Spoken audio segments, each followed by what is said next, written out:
Dalawang sugatan ang tumagilid ang isang truck na may kargang basura sa Quezon City. May unang balita live si James Agustin.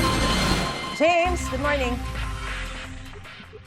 Maris, good morning. Mahigit isang oras at kalahati ng sarado sa mga motorista itong southbound lane ng T5 Boni Serrano Tunnel dito sa Quezon City matapos kang tumagilid ang isang trailer truck kanina.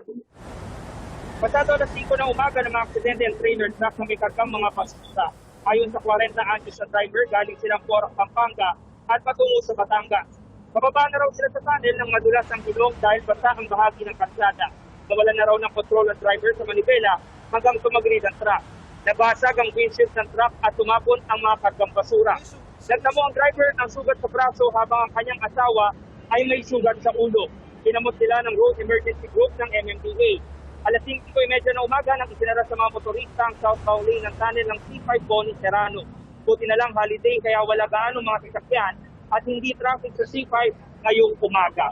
Samantala Maris, ito nakikita niyo nakatagilid pa rin dito sa bahagi ng tunnel itong trailer truck na ito. Kaninang alas 6:30 ng umaga dumating na po dito yung forklift na gagamitin ng MMDA pero nakasentro yon doon sa pagtatanggal ng mga basura na karga nitong truck na tumapon po dito sa kalsada. Inaantabayan na natin ngayon yung pagdating ng boom truck dito sa tunnel para maiangat po itong truck na ito na na-aksidente dito. Pero hindi pa po masabi ng MMDA kung anong oras muling madaraanan ng mga motorista itong southbound way ng T5 Boni Serrano tunnel.